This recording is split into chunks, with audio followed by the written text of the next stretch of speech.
Spring of the year 845.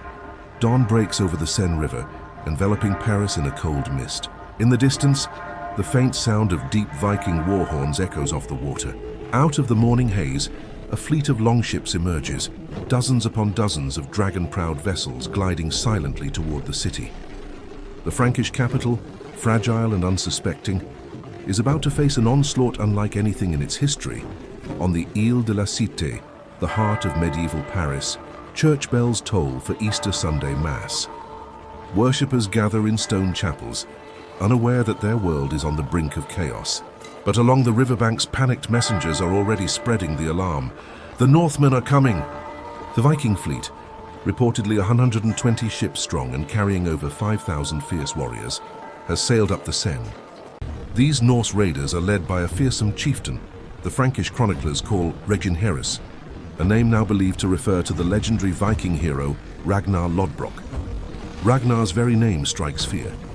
His reputation as a cunning and ruthless warrior precedes him. As the sun rises higher, Parisians catch their first glimpse of the invaders. The Annals of Saint-Bertin, a contemporary Frankish record, paints the scene starkly. In March, 120 ships of the Northmen sailed up the Seine to Paris, laying waste everything on either side and meeting not the least bit of opposition. The Vikings have reached the city unopposed, burning and plundering as they came. Now their longships surround Paris like a pack of wolves encircling prey. Inside the walls, an eerie silence falls. Paris, the jewel of West Francia, holds its breath, standing on the brink of a desperate struggle for survival. To understand how Paris found itself so vulnerable, we must step back in time.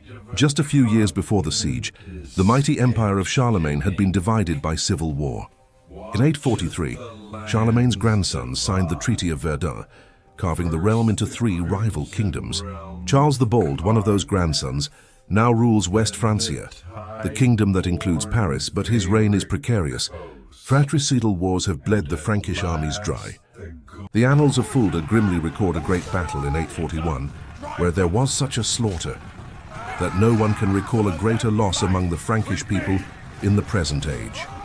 These internal conflicts left West Francia fragmented and weak, its defenses in disarray. The Northmen know this well. News of Frankish infighting travels across the sea on the lips of traders and mercenaries. The Vikings, predominantly Danish warriors, have been eyeing the Frankish riches for decades. In fact, Norse raiders had already struck parts of France in the years prior. The monasteries of Nantes fell to a Viking attack in 843, and the Seine's lower towns like Rouen were sacked in 841.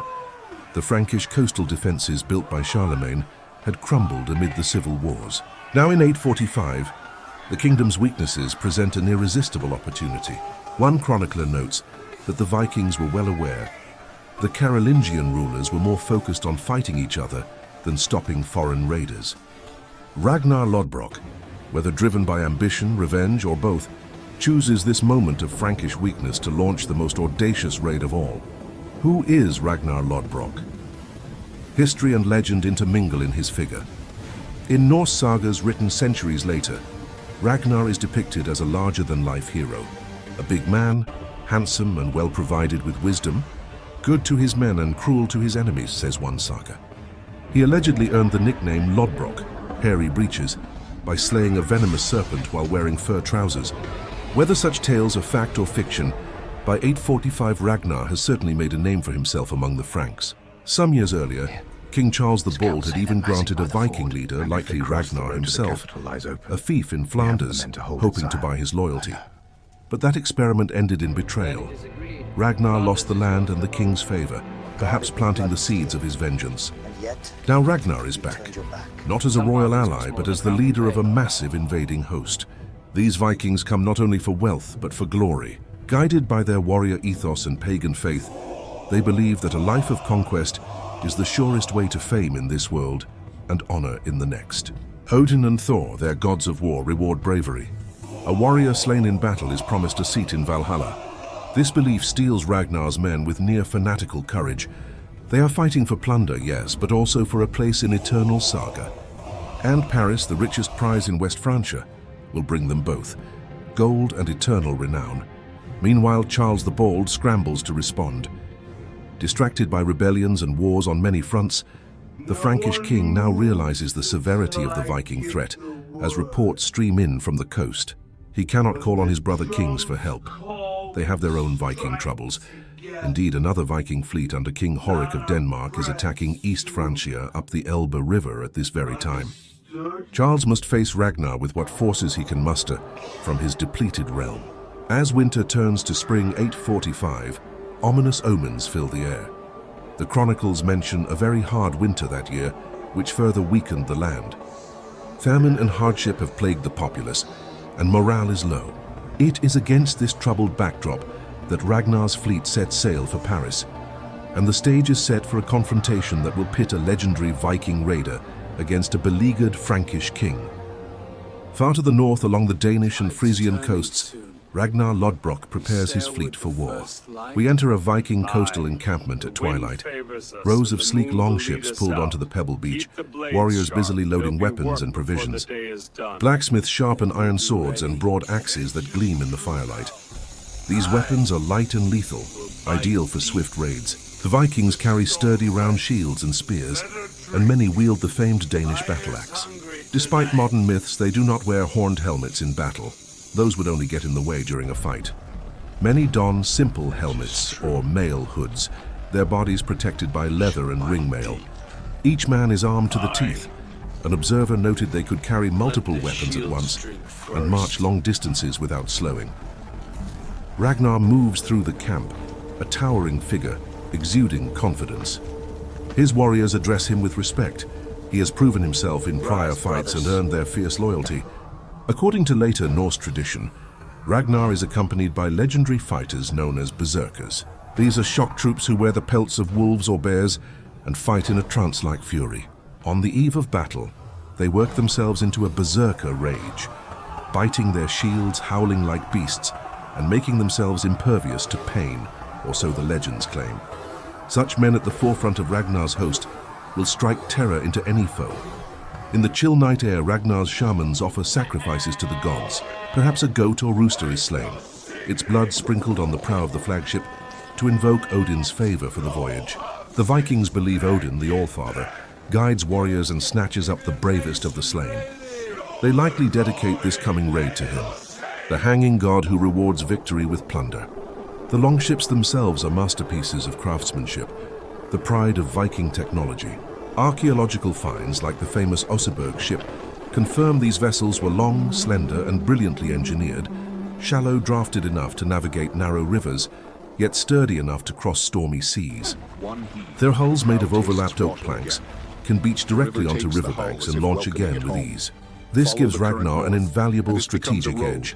He can strike deep inland, bypassing the usual Frankish fortifications, by using the Seine as a highway straight to the heart of West Francia. By early March, the preparations are complete. About 120 longships line the harbor, dragon-head prows carved with snarling beasts that glower at the dark horizon. Over 5,000 Norsemen board the ships, an enormous host by the standards of the age. They carry swords, axes, bows, and supplies of dried fish and mead for the journey. Ragnar stands at the prow of his flagship Drakar. As torches flicker, he raises his sword to the night sky. In the sagas, one can imagine a speech to his men. We sail for Paris, where silver flows like water. We'll make the Franks tremble, and their king pay tribute or pay with his life.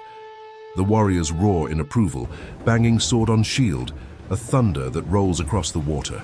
At Ragnar's signal, sails of coarse wool unfurl and catch the wind. The fleet sets off, serpent prows cutting through the cold waves. Their destination, Paris, the glittering prize of Francia. Their motive, conquest and plunder on an epic scale. The Viking fleet slips across the English Channel and reaches the mouth of the Seine in March 845. From here, Ragnar leads his armada upriver, moving swiftly with the tidal current. The longships navigate confidently through the winding bends of the Seine. These Norse mariners know how to exploit every coastal inlet and river, thanks to years of raiding experience. Villages along the riverbanks are caught completely off guard. Imagine the terror as the inhabitants of a Frankish riverside hamlet first see the triangular sails and looming dragon prows coming around the bend.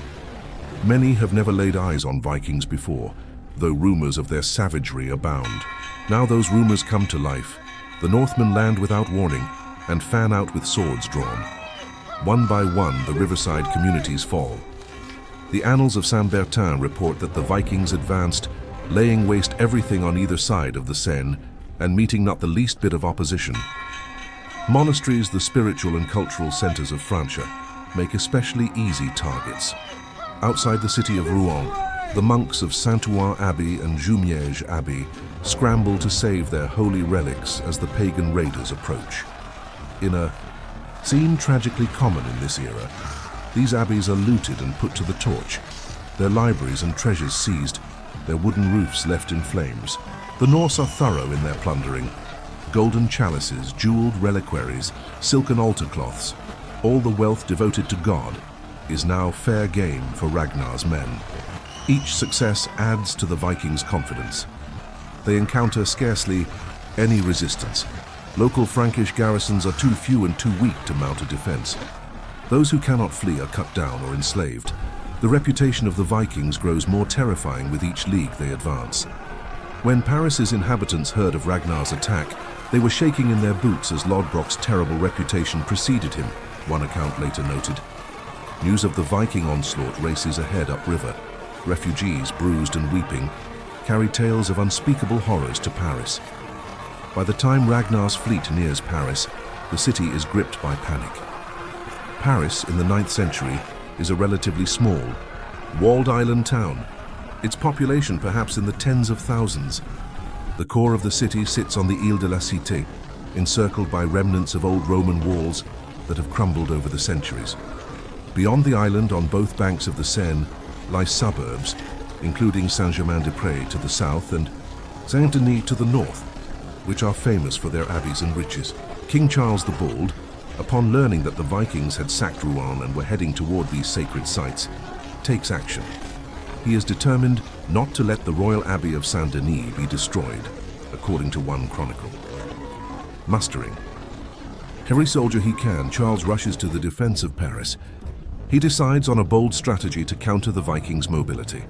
He divides his royal army into two forces, stationing one on each bank of the Seine. The idea is to block Ragnar's approach no matter which side of the river he lands on, a defensive net meant to hem the Vikings in. By late March, Ragnar's fleet is approaching the outskirts of Paris. The once quiet Seine now teems with dragon ships, their sails bellying in the spring breeze, their oars stowed as they ride the current. They pass the leafy woodlands and small settlements that surround the great city. The Abbey of Saint-Denis, with its lofty spire marking the royal burial church of Frankish kings, lies just a few miles north. According to later legend, Ragnar even threatened to destroy Saint-Denis itself, knowing it would strike fear into the Franks' hearts. The psychological impact of the Vikings' advance is enormous. The mere idea of attacking religious communities was inconceivable, writes one historian, noting that the sacred abbeys were undefended and thus all the more terrifying as targets. Now, as Ragnar's forces draw near Paris, a palpable dread settles on the city. Inside Paris, the streets fill with a desperate commotion. Many townsfolk decide that flight is the only hope. They hastily pack carts with their valuables, relics, gold tapestries, anything of worth, and stream out of the city gates into the countryside. The wise and the wealthy alike recall what happened to other cities that resisted the Northmen. Better to abandon their homes than be slaughtered. Those who remain prepare for the worst. The clergy carry icons and the relics of saints through the streets, chanting prayers for deliverance. The old Roman walls of Paris are in poor repair, but they are the city's only physical defense, aside from the broad waters of the Seine itself. Men reinforce gates and barricade bridge entries as best they can. Women and children huddle in stone churches, whispering prayers under the peal of alarm bells. On the horizon, pillars of black smoke mark the places where the Vikings have already passed, a sign that Paris's turn is next. Finally, the Viking fleet reaches the vicinity of Paris around Easter week. Charles the Bold's divided army awaits them, one Frankish host on the north bank, one on the south bank of the Seine, likely near a narrow point in the river. The Franks have drawn up in battle order, shields glinting, pennons fluttering with the fleur-de-lis emblem of the Carolingians. They hope to catch the Vikings in a vice, but Ragnar, surveying the scene from his longship, is far from deterred. A wry smile may play on his lips. The Frankish plan has a fatal flaw, one he intends to exploit.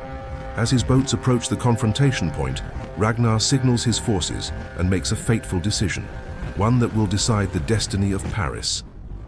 With a deafening howl, the Vikings strike. Ragnar Lodbrok directs the bulk of his fleet toward the weaker Frankish division on one side of the Seine. Longships skid onto the muddy bank, and dozens of Norse warriors leap forth, forming a fierce shield wall as they charge the surprised Franks. The Frankish soldiers on that bank, perhaps local levies hastily summoned by Charles, suddenly find themselves face to face with the full fury of the Viking horde. The battle that erupts is brutal and swift. The Vikings launch themselves at the Frankish line with wild ferocity. Many of Ragnar's men fight bareheaded and howling, clad in fur cloaks or mailed tunics, their faces smeared with ash and war paint. Even their appearance is a weapon of terror. These tall and strong warriors with long hair and beard had dark powder around their eyes, highlighting their icy gaze, making them look demonic in the Franks' eyes. As they charge, they let out blood-curdling screams and clash their swords against their shields in a thunderous rhythm. The sound is designed to unnerve, a crashing cacophony carrying across the water, where the other Frankish contingent on the far bank can only watch in horror. At the tip of the Viking assault are the berserkers. Nearly naked, save for animal pelts, these warriors seem impervious to pain. An arrow strikes one in the shoulder, but he rips it out and keeps charging, eyes wild, froth on his lips. The Frankish defenders, though armored and armed with spears, have never faced an onslaught like this. The wall of Northmen slams into them like a tidal wave, the clash of shield on shield, the crunch of axe on helmet. Within moments, the Frankish line buckles. Medieval sources tell us that King Charles's army on the opposite bank could not rush to help their comrades, because the wide river separated them. They stand helpless, watching the disaster unfold. Ragnar's tactical gamble has paid off brilliantly. He concentrated his attack on one Frankish wing, overwhelming it before the other half could react. One by one, the Frankish soldiers on the targeted bank fall or break ranks. Perhaps a contingent of royal guardsmen makes a brave stand around their standard, but they are quickly surrounded by axe-wielding giants and cut down. The ground grows slick with mud and blood. Viking swords and spears thrust with deadly efficiency. Their years of raiding have hardened them into expert killers. Within a short time, minutes or at most an hour, the Frankish force is annihilated. Survivors throw down their weapons and attempt to flee into the woods, but Ragnar's swift-footed fighters hunt them down. A few may try to swim across the Seine to the other bank where their comrades stand, but heavy armor pulls many under, and they drown in the attempt. From the north bank, King Charles the Bold and the remaining Frankish troops witness a nightmare. Across the water, they see their fellow soldiers being slaughtered and scattered. They cannot cross the river in time to intervene. The bridges, if any exist, are too far and boats too few. A great cry of despair rises from the Frankish ranks as their brothers-in-arms collapse. Charles realizes with sinking heart that half of his army has been destroyed before his very eyes. Fearing that Ragnar will now turn and attack his remaining force, panic seizes the Frankish king. Charles orders an immediate retreat. The survivors on the north bank, demoralized and outnumbered, hastily pull back from the river's edge. The Frankish army effectively melts away into the hinterland, leaving Paris completely exposed. Ragnar Lodbrok stands victorious on the blood-soaked southern bank of the Seine. The battle is over almost as soon as it began, a decisive Viking victory. The ingenuity of Ragnar's tactics and the sheer ferocity of his warriors have shattered the Carolingian defense. In this moment, Ragnar's stature as a war leader grows to legendary proportions. Not only has he defeated the forces of West Francia in open combat, he did so while half of Charles's army could only watch. It is psychological warfare at its finest, a demonstration of Viking dominance that will be recounted for generations. One medieval writer describes Ragnar's simple strategy. The Frankish army stood on both sides of the river. Ragnar simply chose to attack the weaker side, and the Vikings triumphed. In the aftermath of the carnage, the Vikings wade through the battlefield, stripping armor and valuables from the fallen. Among the groans of the wounded, the Norsemen let out victorious whoops and call on Odin to behold his victorious warriors. Ragnar surveys the scene and formulates his next move. Scattered around are dozens of Frankish prisoners. those who yielded rather than fought to the death. An ordinary commander might spare them for ransom or enslave them, but Ragnar is not ordinary, and this war is not over. With a grim glint in his eye, he decides to send a message to the Franks that will shatter whatever morale they have left. He gathers the 111 highest-ranking or bravest captives, perhaps a symbolic number, or simply all who remained, and issues a chilling order. They are to be executed as an offering to the Norse gods and a warning to the enemy. What comes next is one of the most infamous acts of Viking brutality ever recorded, an act of psychological warfare designed to terrorize all of Francia. It is Easter Sunday of 845, a day meant for celebration and peace in the Christian calendar. But Paris now faces the wrath of the Vikings. With the Frankish field army vanquished or in flight, Ragnar Lodbrok marches his men directly to the city. The Viking fleet regroups, and some longships sail further upriver to encircle the Ile de la Cité, while the bulk of Ragnar's warriors advance by land through the suburbs of Paris. They encounter little resistance. Most of the local defenders have either fled or barricaded themselves inside the island city. Small skirmishes flare as a few desperate bands of townsmen or monks attempt to defend their churches. These are swiftly overcome.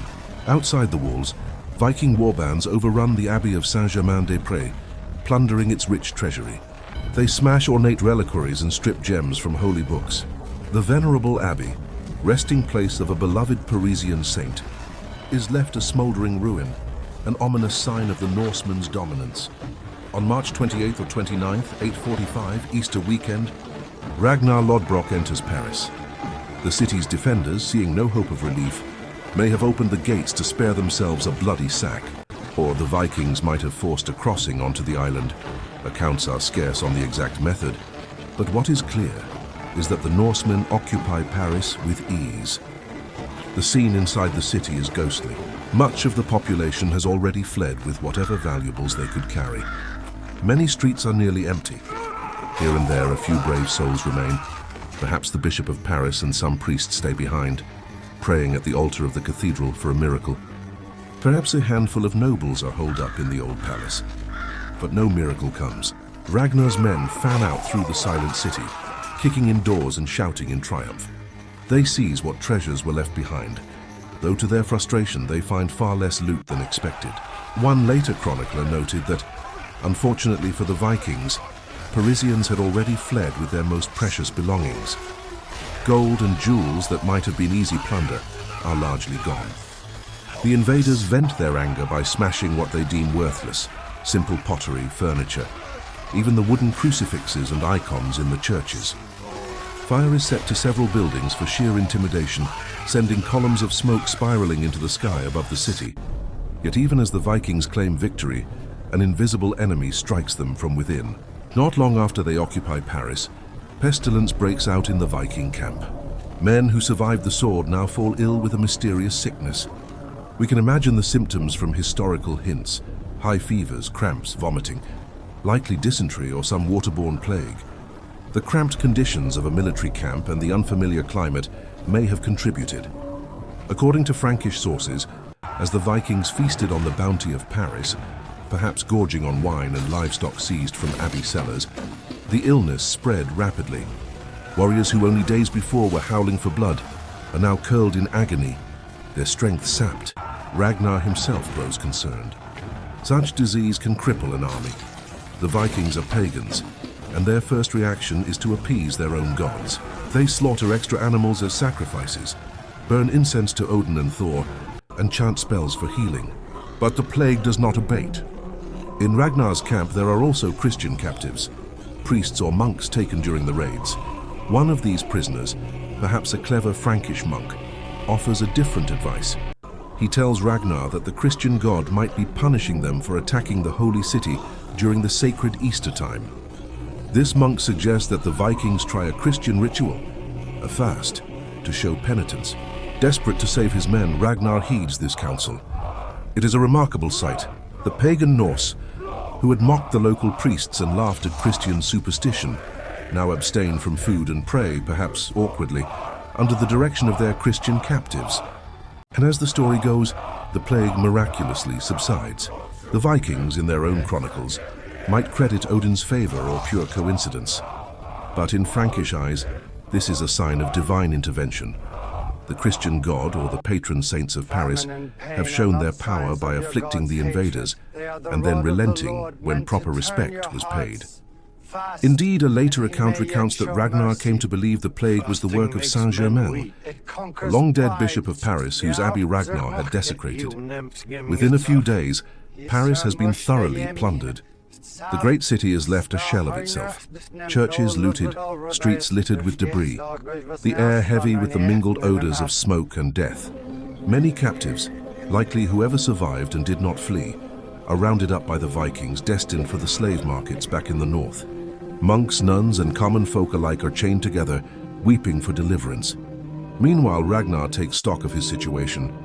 Though victorious, his force has taken losses from battle and disease. He knows that Charles the Bald may rally another army if given time, or that other Frankish lords could gather to trap him if he lingers too long. And Ragnar's primary goal, treasure, has only been partially met by what Paris yielded. Much of the wealth of the city slipped away with the evacuees. Ragnar now faces a pivotal choice. Will he attempt to hold Paris indefinitely, or withdraw with what he's gained? The seasoned chieftain opts for pragmatism. He will not overstay and risk disaster. Instead, he will negotiate to turn his conquest into cold, hard silver, squeezing the Frankish king for a ransom that will make this expedition truly worth his while. Even in victory, Ragnar Lodbrok knows the value of psychological warfare. Before any negotiation with the Franks, he intends to break their will completely. The horrific tableau he orchestrates after the battle on the Seine is still fresh, 111. Frankish prisoners, captured soldiers from Charles's defeated army, hanging lifeless from the trees of an island in the middle of the Seine. Ragnar had ordered this grim sacrifice as a tribute to Odin, the Norse god of war, and as the ultimate terror tactic. Dawn light would have revealed to the Franks on the opposite bank the silhouettes of their comrades' bodies, swaying from branches or improvised gallows. It was a scene straight from their worst nightmares, a blasphemous parody of Good Friday, with their own men as victims, by hanging them on an island in the Seine. To honor Odin, Ragnar delivered a clear message. No mercy would be shown, and the Norse gods were on his side. This cruel act had the intended effect. It incited terror in the remaining Frankish forces, who lost any will to counterattack. In fact, many of Charles's men, seeing this atrocity, reportedly fled in despair, leaving the king even more isolated. Throughout the campaign, Ragnar has wielded fear as a weapon just as effectively as sword or axe. The hanging of the prisoners is the most infamous example, but there were other elements to his psychological warfare. He deliberately targeted holy sites like Saint-Denis, knowing that the Franks revered their saints and royal tombs. The thought of a pagan horde defiling the sacred burial place of France's kings was enough to throw King Charles into panic. Indeed, it was concern for Saint-Denis that prompted Charles to rush out with his ill-fated split forces in the first place. Ragnar understood that striking at symbolic targets could yield strategic advantages. By the time the Vikings reached Paris, most Parisians had already fled in terror, which meant less resistance when the city was entered. The appearance and behavior of Ragnar's warriors were also calculated to inspire maximum dread. Frankish survivors later described the Norsemen as almost otherworldly in their savagery. Even their appearance scared the bravest of men, as one account suggests. The Vikings cultivated this fearsome image, towering figures with wild, unkempt hair and long beards, their bodies possibly adorned with tattoos of Nordic beasts and runes. Some wore black coal or charcoal around their eyes to give a menacing, hollow-eyed stare. On the battlefield, they behaved like madmen, screaming war cries, biting their shields, and foaming at the mouth if berserker rage took them. The psychological impact of such warriors on the more regimented, Christian Frankish soldiers was devastating. To the Franks, these Northmen seemed like demons from the sea, or instruments of God's wrath sent to punish a sinful world.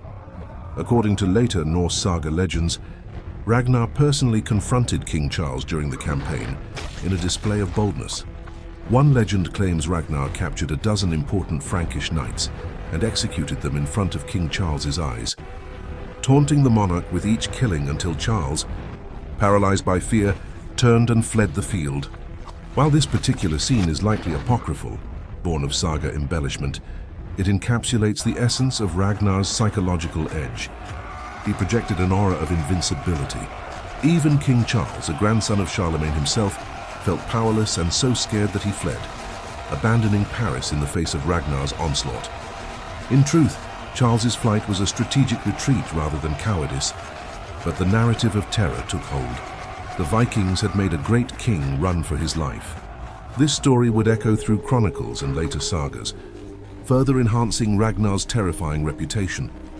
With Paris under Viking control, Ragnar continues to stage displays meant to cow any would-be rescuers. His men parade captives in chains outside the city walls. They sound their war horns at random intervals through the night, preventing anyone in the vicinity from relaxing or regrouping. Bonfires are lit on the ramparts, by which the Franks in the distance can see Viking warriors dancing with swords and waving torches as if celebrating some dark ritual. It is psychological domination. The message is that the Northmen are masters here now. And indeed, the Franks, from the common folk up to King Charles, are psychologically beaten. Contemporary chronicles criticize Charles for not fighting harder, but they also describe the Vikings with a tone of fear and awe. One such chronicle, the Annals of Xanten, seethes at Charles's capitulation, but in doing so reveals how thorough Ragnar's terror was. Owing to his indolence, Charles agreed to give the Danes many thousands of pounds of gold and silver if they would leave. Nevertheless, the cloisters of most of the saints were destroyed, and many of the Christians were led away captive. The writer's outrage at Charles cannot hide the grim reality. The holy places are in ruins, and Christians are in chains. The Vikings have won not just militarily, but spiritually. They have humiliated the Frankish realm and its patron saints. Now with the Franks at his mercy, Ragnar is ready to name his price for Paris's freedom. The ransom negotiations are about to begin, and Ragnar will use every ounce of his hard-won psychological upper hand to extract the greatest profit. With Paris firmly under his control, Ragnar Lodbrok turns from warrior to negotiator, albeit a negotiator with a sword at his side and a city as his hostage. King Charles the Bald, unable to oust the invaders by force, has no choice but to parley. Sometime in early April 845, messengers pass between the Frankish court and the Viking camp. One can imagine the scene. A small delegation of Frankish envoys, perhaps led by a nervous count or bishop, is rowed across the Seine under a flag of truce. They are escorted into the occupied city to meet Ragnar. The Viking leader likely receives them in the ruins of a Frankish royal hall or cathedral, now repurposed as his headquarters. Piles of looted treasure glint in the corners as a stark reminder of his victory. The envoys behold Ragnar seated in a carved chair draped with furs, a barbarian chieftain in the throne of the Frankish king. He is flanked by hulking Viking bodyguards, still spattered with battle grime. The envoys smell wood smoke, sweat, and spilt wine. Outside, they might hear the wails of captives and the laughter of Norsemen enjoying their spoils. Every detail is calculated to impress upon them that Ragnar holds all the cards. The negotiations are brief and one-sided. Ragnar demands an enormous ransom for the city's freedom. He knows exactly how much West Francia's rulers value Paris and its religious sanctuaries, and he prices his withdrawal accordingly. The figure that emerges is staggering: 7,000 livres of silver and gold. A livre in that era, also known as a pound of silver by weight, was a substantial sum. 7,000 of them amounted to roughly 2,570 kilograms of precious metal. To put it in perspective, that is nearly 5,700 pounds, literally several tons of treasure. Contemporary chronicles openly call it a bribe. Indeed, the Annals of Saint-Bertin report with dismay that King Charles made a deal by handing over 7,000 lb of silver as a bribe to persuade the Northmen to go away. This is the Danegeld, the infamous Danish payment, in one of its earliest and most dramatic instances, buying off the Vikings with gold instead of trying to fight them. King Charles, for his part, has little room to haggle. His treasury is strained by years of fraternal war, but the alternative is the continued occupation or destruction of Paris, and perhaps a march further into his kingdom. Any delay could invite the Vikings to burn Saint-Denis or ravage deeper into Frankish heartlands. So Charles agrees to pay. It's likely that the Frankish court had already begun assembling treasure when they realized the battle was lost. Royal treasuries, local churches, and wealthy abbeys would have been tapped to gather enough silver to satisfy Ragnar. The payment of 7,000 livres is duly arranged. Picture wagons loaded with chests of silver coins and bars, creaking their way to the riverside. On a designated day, perhaps a week or two after Easter, the exchange is made. Viking warriors oversee as Frankish servants lug heavy chests aboard Ragnar's ships. Silver coins spill between planks. Gleeful Norsemen taste a coin with their teeth or weigh lumps of gold in their palms. King Charles likely was not present in person. He stayed safely away, but one of his counts would formalize the agreement. As soon as the last ounce of ransom is paid, Ragnar swears by oaths, perhaps on his arm ring or the hilt of his sword, that he will depart Paris peacefully. The city, battered and emptied, is to be spared further sack. One chronicler notes bitterly that Charles restrained the Vikings from advancing further and persuaded them to go away with this massive payoff. The Vikings, true to their word, this time begin to withdraw. They have accomplished their mission beyond all expectations. They have sacked the Frankish capital and extorted a fortune that in one stroke makes Ragnar one of the wealthiest chieftains of the north. The Franks look upon this outcome with a mix of relief and shame. The immediate danger is over. Paris is saved from total destruction, but at the cost of the king's honor and a precedent that will haunt Europe for decades. As the annals of Xanten scathingly recorded, Charles the Bald agreed to give them many thousands of pounds of gold and silver, and this they did depart. Nevertheless, most of the cloisters of the saints were destroyed, and many Christians were led away captive. The writer's tone drips with condemnation. Charles's contemporaries understood that although the Vikings left, the humiliation was profound. By paying the Danes off, Charles might have averted further bloodshed in the short term, but he also taught the Vikings a dangerous lesson: raiding pays. As one modern historian remarks, this was merely the first of a total of 13 payments of so-called danegeld to Viking raiders by the Franks. The Vikings would return again and again for more. Easy money.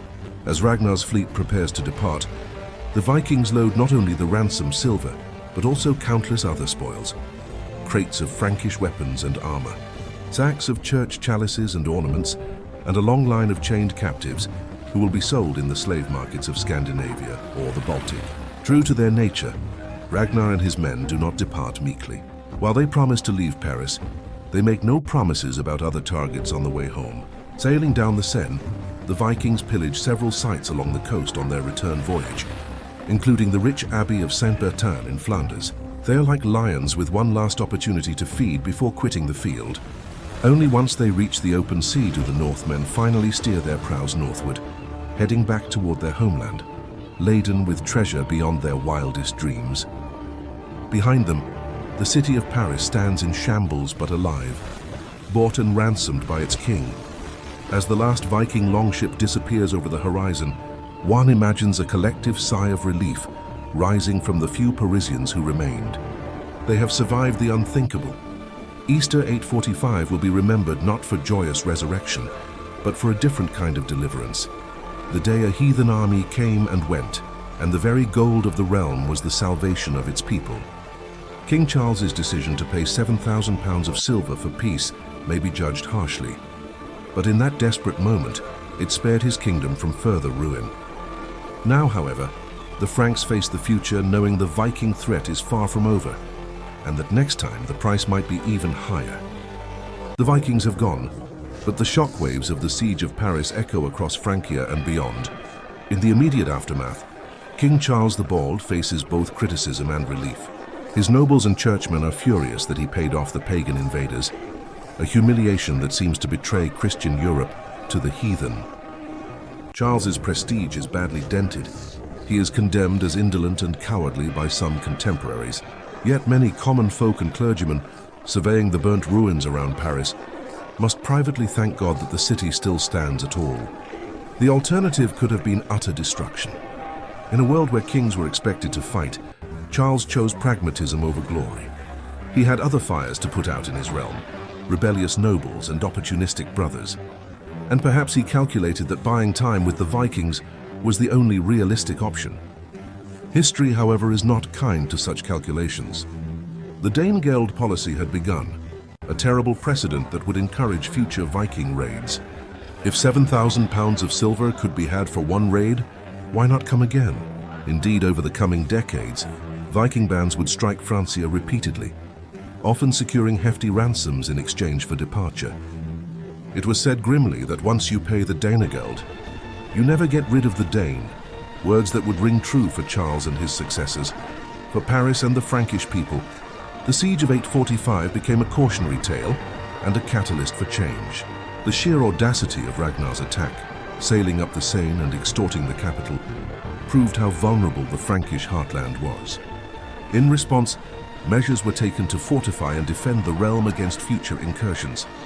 In 864, Charles the Bald issued the Edict of Pistres, which, among other things, ordered the building of fortified bridges on the Seine.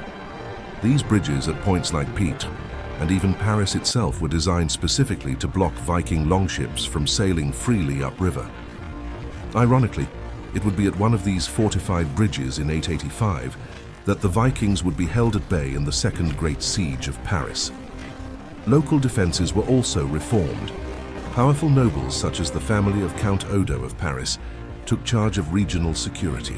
When the Vikings did return in force in 885-886, Paris, now girded with stronger walls and led by Count Odo, heroically withstood a year-long siege, marking a turning point in the wars against the Northmen. The legacy of 845 directly influenced this improved resistance. The Franks had learned at great cost the importance of preparedness. Ragnar Lodbrok, the architect of the 845 siege, sailed home a rich man. According to legend, his return was not without incident. Medieval stories relate that Ragnar presented the spoils of Paris to his overlord, King Horik of Denmark, bragging how easily the Frankish capital fell. But Ragnar also told of a mysterious plague that struck his army and admitted that it ceased only after he acknowledged the power of Saint-Germain of Paris. One tale from a member of the Frankish embassy to Horik claims that as Ragnar boasted of his triumph, he suddenly broke down in tears, confessing that the only resistance he met at Paris was from a dead saint. King Horik, so the story goes, was aghast. Fearing that he had angered the Christian god by allowing this raid, Horik executed the remaining Viking raiders who had participated and freed their Christian captives. Whether literally true or not, this anecdote is revealing. It suggests that the spiritual impact of the siege resonated even in the Viking world.